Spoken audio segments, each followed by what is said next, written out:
Assalamualaikum warahmatullahi wabarakatuh, and a very good morning to the brilliant juries, teachers, my fellow friends, and everyone who is watching this video. I am Daniela Rina binti Muhammad Adri. I studied at SK Temenggong Abdul Rahman Segamat Johor, GPA 7001. I am 12 years old. At school, I'm a school librarian and a crew of our school TVSS YouTube channel called StatsMed TV. Reading is one of my favorite things to do whenever I have a free time.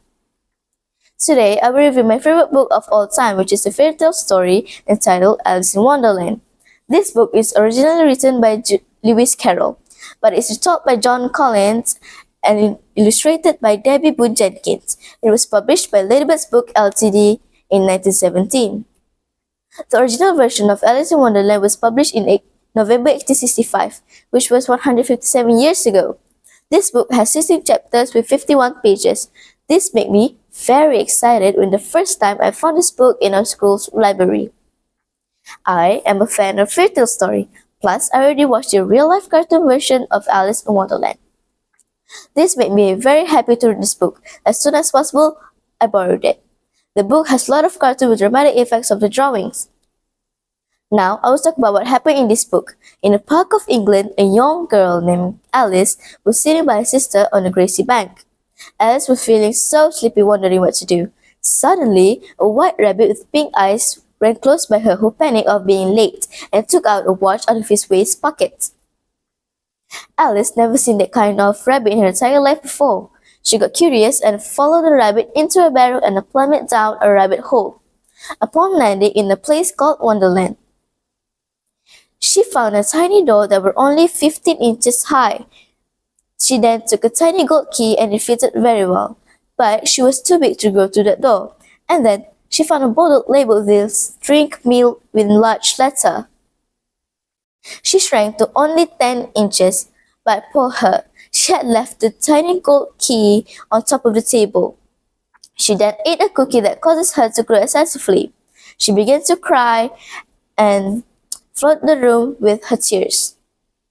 By the time she shrank again, she ran off to the door, but it was shut and the golden key back on the table. Her foot slipped and was up to her chin in a pool of tears. She ran through grass and flowers until she found a mushroom as big as she was. On top of it sat a large blue caterpillar, with its arm folded and smoking a hookah. The caterpillar helped Alice to get back to her size again.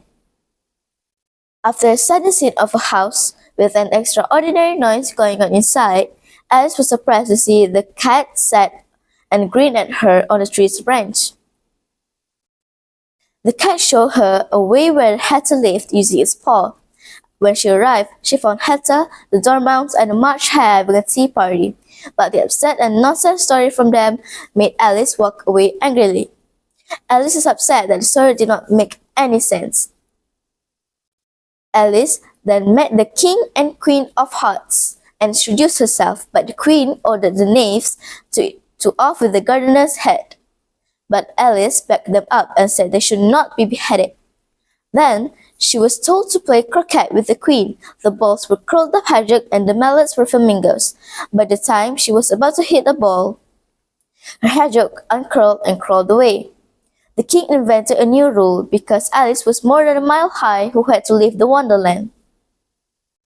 Alice was very annoyed about what happened in the Wonderland. She talked back to the king, and all of a sudden, she found herself lying on the grassy bank on her sister's lap.